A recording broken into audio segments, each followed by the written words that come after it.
right, welcome to Naturally Aspirated. My name is Mr. Sherwood Park, and I'm Davis, and I'm here with my buddy Connor. Hello.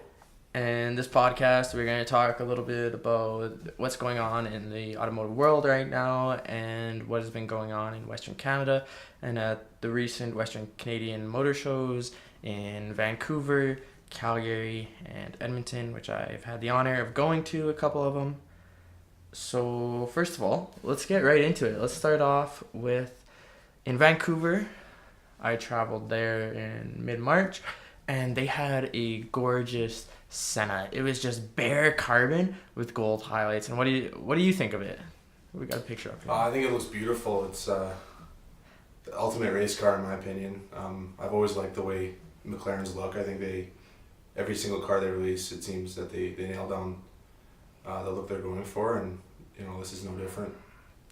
Yeah, I've never seen a car that's completely carbon like that. Mm-hmm. Like actually all carbon except for the wheels and those little winglets inside underneath the lights. Yeah. And like it leaves me speechless, as you can see. Like it's exceptional. Yeah. It seems like they really focused on weight reduction. I read a bit into it, and it seemed like that was a very important piece of the development. And obviously I'm never going to be able to have a chance to drive it. But as far as it looks, no complaints there. Yeah, absolutely. Like the owner definitely nailed the spec. The bright gold touches, just the contrast on the dark carbon just looks awesome. Like it just stands out and looks sweet. I love the glass on the carbon on the inside of the on the doors there. Yeah. You can't really notice it that much on this particular spec, but that's what almost makes it look awesome there. Oh yeah. Like you don't notice it that much, but it almost looks better on that. Like I've noticed on a couple of really bright Sennas, on like let's say Schmee's bright blue Senna, you can see it a little more, and it kind of looks a little awkward. But something like this, I thought it looked really cool. The cockpit of the Senna though, like I had a chance of looking inside of this car. Those seats, like they talk about how they're hollow, honeycomb carbon or whatever, and they look like you can pick them up with two fingers. Like they look so light, and honestly, like I don't know. I was kind of trying to decide if they look comfortable or if they look like they'd be super painful to sit in, because they are just. I don't know. They're just those little pads there. Like they look like LMP1 or a Formula One race car seat for sure. I have heard they worked a lot on making them more comfortable, and the harness as well. But I mean, that seems to be a trend. Those really sharp looking seats, and I remember looking inside that Ford GT that we saw at the Racing for Your Cure event. Yeah. And the owner was telling me they're just the most uncomfortable seats to sit in, but I've heard they focused a lot on making it more drivable. Yeah. But it looking like a race car, but something you can really drive and be comfortable in. Yeah. Like absolutely, like in this Senna, you're sitting almost in a Formula One position. Like I said, like your butt's lower than your legs almost, right? Like your knees are higher than your butt, and that's for that track performance. Like it's a track car for the road, right? Like absolutely. And the way the seats wrap around your shoulders there are just hugging you in. You're not sliding anywhere, you're not moving anywhere, like you're locked in. And I'm pretty sure the seats are connected to the tub, right? Like Ferrari and stuff like that, right? Like so it's a track car for the road. Right. Absolutely. So I got a question for you. What's your favorite McLaren of all time? What do you think? All time? I gotta go with the McLaren F1. Yeah. I just think it for that time period, I think it was produced in 92 or 93, but I think it was the fastest production car for I believe 11 years until the CCR came out, and even now it competes with the Enzo and the Aston 177, which is quite an accomplishment considering it came out 10-15 years before both those cars. So I think as far as longevity and the F1 to me is a timeless car. Yeah, absolutely. So for me though, I'm gonna go a little bit into the future. I'm gonna go with the 675 LT. For me, it's just absolutely. I've always been such a fan of that car. I saw it in Calgary last year at the auto show, and the guys at McLaren Vancouver were super nice, actually. They allowed me to come in and take a look at the McLaren stand there, and they had a really nice.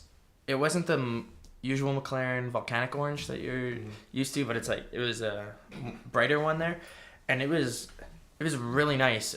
And there's something about it, just the way the rear looks. I really like those old 650S, 12C, 675 LT rears. Just the way the strip lights, LED rear lights are, and the way the active rear wing comes up and stuff. Man, I just love the way that looks. Absolutely, that just looks so good to me. And then I love that generation's front lights as well. How is kind of the McLaren logo. I thought that looked really cool, and I thought that was really cool how they integrated the logo into that. Yeah, I think that's when McLaren's became more mainstream, maybe, and people started noticing. And like I said, McLaren's never ever had a problem with the looks of their cars, besides maybe the Speedtail. But yeah. But yeah, most for the most part, McLaren's never disappoint in terms of the way they look. Well, let's talk about that. Let's look at the 2020 McLaren GT, a car that McLaren unveiled, I believe, on May the 15th. I know how I feel about it, but saying what you just said, what do you think of it? Are you gonna contradict yourself here?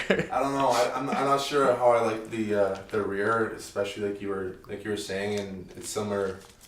It's more similar to the Speedtail, I think. It seems very long to me, but I don't know. I just have a question for you: is what if you're a McLaren buyer? What is drawing you to this car besides, the 720S? So I guess. Yeah, the 720S has been always described as a GT style car. You can bring it down to a really smooth, comfortable car. Right. So it seems like a really odd place for McLaren to put a car. I've watched plenty of reviews on 720S from Shmi Seen Through Glass, Vehicle Versions, JWW, lots of different automotive YouTubers, right? And they always say that it's a car, it's got all this performance and stuff, but you can bring it down to something that's drivable daily, and it's like a GT car, right? So this just seems like such an odd thing that I don't know why you would buy this, right? It's got lesser performance. It's got 612 horsepower, right? Almost 100 horsepower less. 0 to 60 still 3.1 seconds, so it's not slow, but obviously not 2.9, I think, right. 720S's, which, come on, it's it's not much slower at all, but there's just nothing drawing me away from the 720S. I mean, it's not particularly beautiful, and the 720S seems to outperform it. However minutely, it seems to outperform it in almost every category. So I'm just really not a fan. I don't know if it's the front or the air intakes on the side. Something about it seems just wrong and plastic and something out of China, something like a knockoff. It just doesn't seem right, and it doesn't seem McLaren. I don't know. It just doesn't. Something's wrong about it to me. Yeah, no, it doesn't. I don't know. I just don't see the appeal for this car. I don't know. I can't decide about the rear. I know I don't like how it looks from the front. But I can't decide about the rear. It's not McLaren either, though. But I'm not sure. I'm not 100% sure. So they say that it is aimed to target around the Turbo S, DBS, Continental GT type of thing. But I've also heard that it's aimed at a DB11, but I've also heard that it's aimed at an 812. So nobody really knows what the hell it's supposed to be attacking or what market it's supposed to be in. But those are all front engine too, right? So it's completely different. Yeah. So it is something different, which I'll give them that. Yeah. It's different than their competitors that it's supposed to be competing against. But I'll give you this question. Take out the 812, because I don't think 812's in its class of its own. But Turbo S, DBS, Continental GT, and Mclaren GT. What are you going for? If I'm spending that money, probably a Continental. I just think it's in terms of comfort. Obviously, again, I've never ridden in one, but in terms of comfort, I feel that would be the most maybe luxurious or most easy to ride in. And I'm definitely not choosing the McLaren GT, but yeah, I'll have to go with the Continental GT. Honestly, I wasn't sure where I was gonna go with this, but after you said that, I think I'm gonna agree with you. I've been around all of them, except the McLaren. Obviously, it's been out for a week or whatever.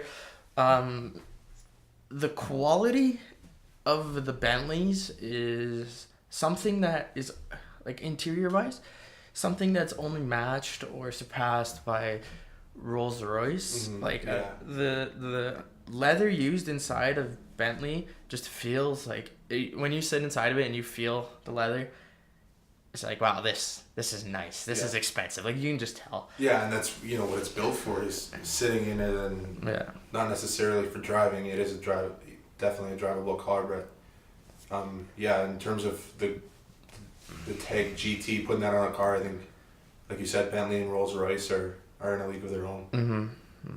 Yeah, so I think I would not go for the DBS. I would not go for the McLaren GT. Now, this isn't on our notes either, but I'm going to throw one other thing out there. So I saw the DBS in Vancouver, and I don't know, it looks really good in pictures. Like, always looks really good in pictures. Like, you would agree that's a really beautiful car. I was not impressed.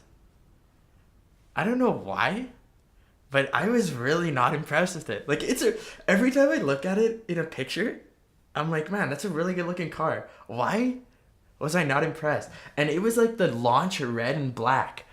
But I looked at it, and I looked at it for like probably half an hour, and I just like stood there, walked around it, and I don't know if it's because of like how short I am and like and like the angle I had at it. It was like, it wasn't designed for this 5'7" angle, but it did not. The big front grille looks like an awkward fish or something.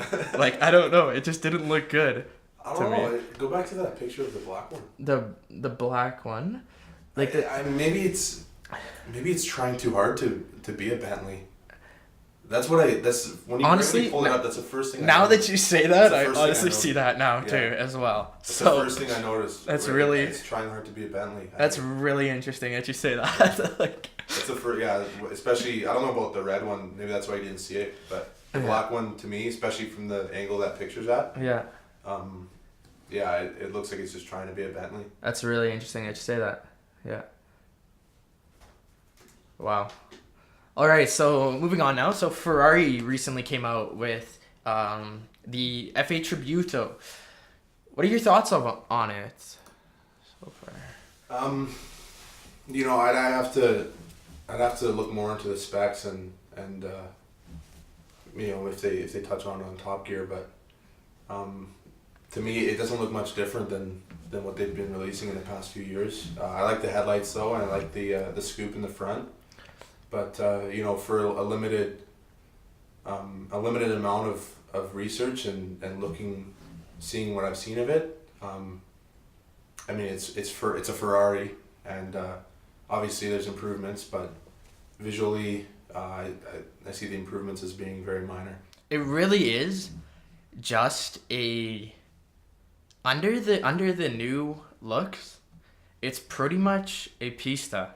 It is it has the same or very similar engine. It's about 3.9 liter V8 twin turbo as the Pista, and this is where like it still has like some hidden specs on it. The horsepower, different websites have different things, but it's around the same horsepower, like really close horsepower to the Pista. So, and same 0 to 60 time. So that's where I'm kind of like, obviously Ferrari's restructuring right now. I'm not sure if you're aware of that. Yeah. I just kind of like, they're restructuring their model. like levels and stuff right now. Like they're coming out with Big Brother that we'll touch on in a second. And they're kind of shifting around where their models are going to be in their like segments about who they're going to battle against and stuff. Right. So this was kind of a facelift, an evolution, not a, just to, I think just for now, as they shift around some of their cars. I think that's kind of what they're going for. And then I wouldn't be surprised if like in 2 years they completely replace it. Yeah. Yeah, I think Ferrari's always been a more of a mainstream supercar that, kids have posters on their walls. But, I do, now that I look at it more, I like the bit of a facelift on the headlights and the front end here. But I just think, for maybe like a more mainstream car fan, seeing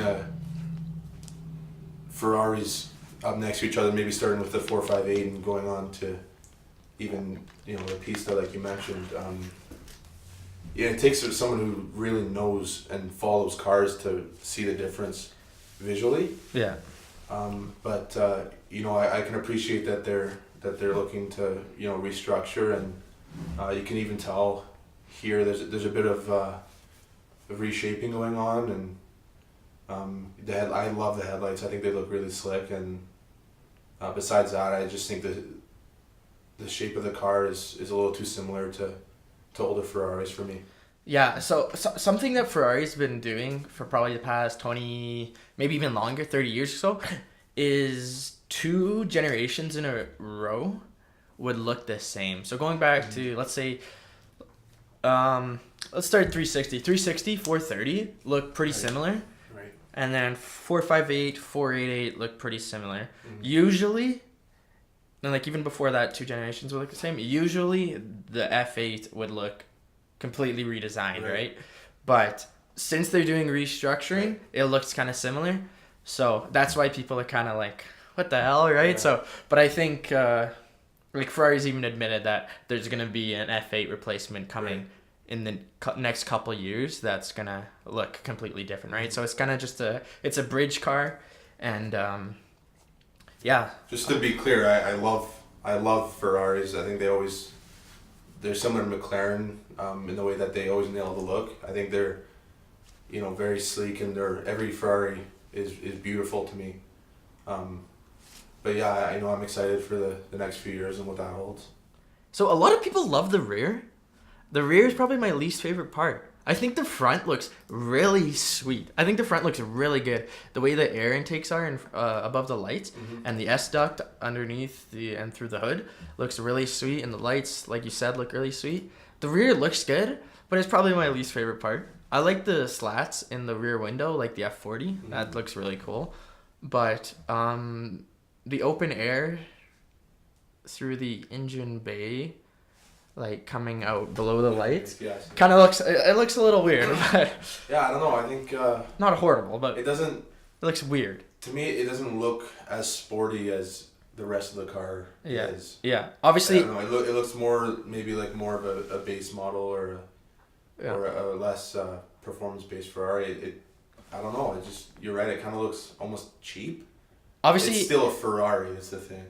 Obviously, it's practical and not. Yeah. It's not for looks. This is for. It's a turbocharged V8. Right. It needs a lot of cooling, and that's for hot air to get out, right, and escape. So now I'm gonna ask you the question: would you take a Pista or a Tributo, an F8 or a Pista? This is really hard for me too. Wow. Like, I don't know. It's having the similar performance numbers. Obviously, and disregarding that a Pista is probably going to appreciate or a Tributo is going to depreciate. Yeah. But based on looks alone. Honestly, looks alone, I still go with the Pista for the same reasons I said before. But, I love the front end of this of the Pista is very, it's more aggressive than most Ferraris, with a big scoop in the hood, and I don't know. I think the Pista piece that caught my eye. I think to me, it looks way more appealing than the F8. Yeah, just that massive S duct, like you said, like that huge scoop in the front hood there, and the extended carbon splitter on the bottom there just looks sweet. Like it does for sure. Absolutely. Yeah, I think I'd take the Pista. Yeah. So I mentioned Big Brother before, and so for you guys who don't know, Ferrari's restructuring, like I said, and they're coming out with a new high top car. So this car will be will slide in between LaFerrari and the A12 Superfast. It is going to have between 900 and 1,000 horsepower. According to FerrariChat.com, it is 986 horsepower, 4-wheel drive, mid-engine hybrid V8, so 2 electric motors on the front, 2 tires, and a V8 in the back. Did I say it was positioned above the A12? Yes, positioned above the A12 behind the LaFerrari, so 10 less horsepower than LaFerrari, I believe. And this thing's gonna be a beast. Yeah. Like, I can't wait for this. Very excited for this car. It's obviously tough to talk about, and like you said, they're not really releasing any details. Yeah. But I don't know. Maybe it's that air of secrecy around it, but everyone's excited. Yeah, everyone's excited for this car. Like I don't know if you were able to watch Shmi's video today. Like, he literally drove to Maranello just to drive around and try to find one. Yeah. Try to find a camo car or something. Like, is a 30-minute video of him driving around trying to find a Big Brother Ferrari, and he can't, right? And but I've seen videos. I've been looking up on YouTube and stuff, and there's videos, and there's test drivers in Big Brother Ferraris. Passing people on solid double lines to try to get away from people with cameras and stuff. Like, it's crazy. Like, they're trying to keep it so quiet, and like, it's crazy. Yeah, maybe they're doing that on purpose to build hype. Yeah, for sure, and it's working. Yeah, like, everyone's excited for this car. I think. It's looking here at the silhouette. It looks beautiful, and like, not much else you can say besides. Yeah, everyone is stoked for this car, and really excited to see what they come up with. Yeah. So you guys watching on YouTube, as you can see, these lights here are completely different than anything we've seen on Ferrari for a while. They're not those long lights coming down or up the wheelbase like Ferraris of recent years, past 10 years or so.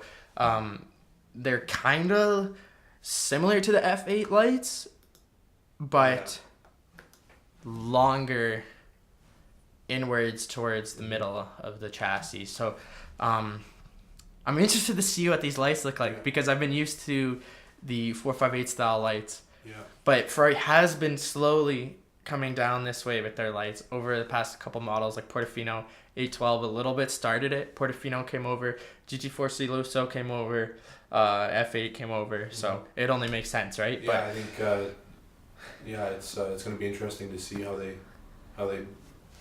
shape the rest of the car, and I think the lights are, as you can see them, are a good indicator of how it's going to look.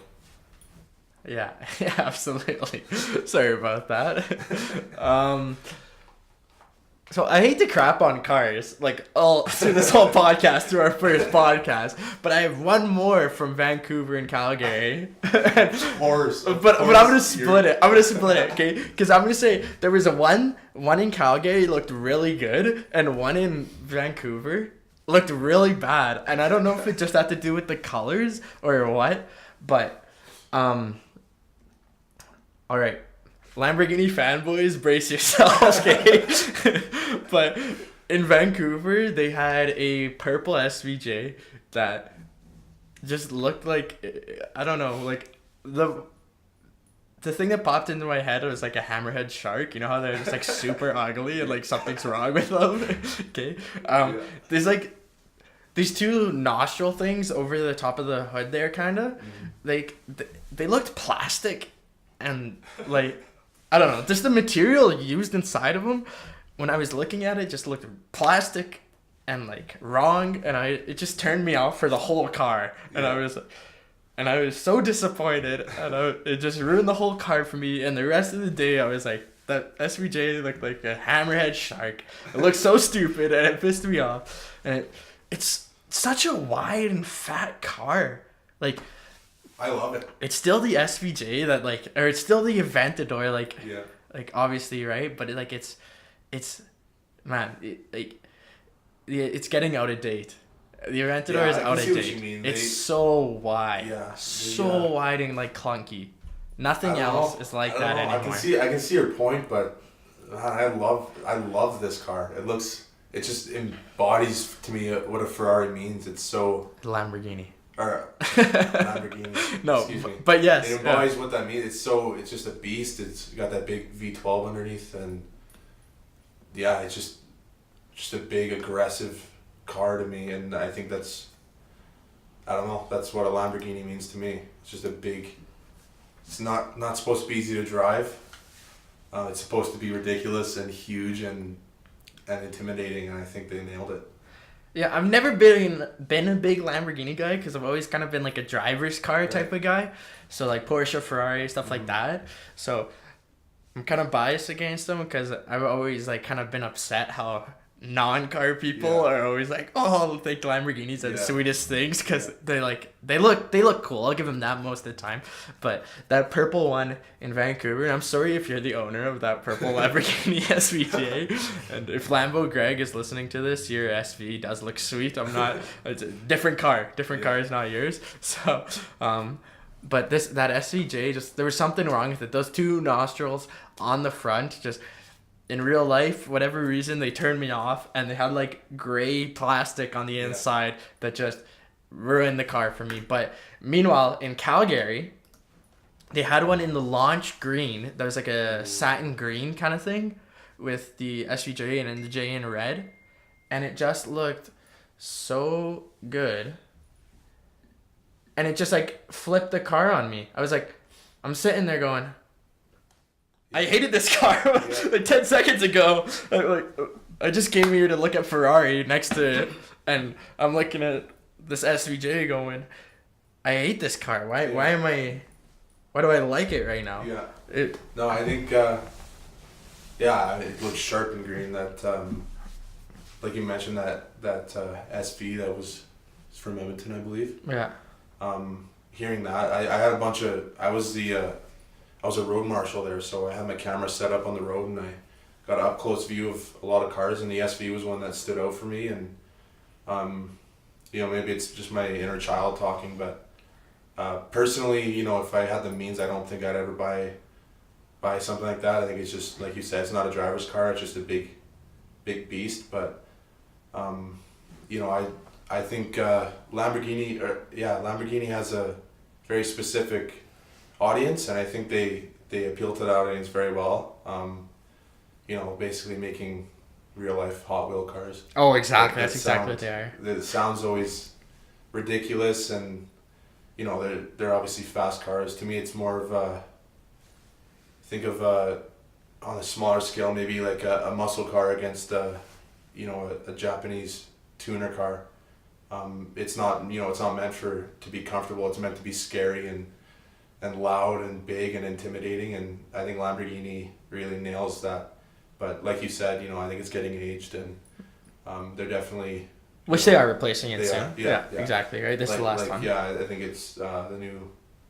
I'm excited for the new one. Hopefully, they can kind of appeal to drivers more, but... Which they are heading in the right direction. Performante is those beautiful, beautiful cars. Which I'm going to... hate on, or not hate on, but hurt Lamborghini some more, is got some Audi DNA in it that really helped them. But and it does look even better from behind than it does in pictures. It does look really nice from behind. Yeah. All right, guys. So thank you for listening. If you're on YouTube, please subscribe. If you are on any other platform, please subscribe to that too. Check us out on YouTube. Check us out on Instagram and all of our other platforms. Thank you so much from Davis and Connor. You want to say anything? Thank you. Yeah, it was great to be on. Thanks for having me. Yeah, no problem. See you.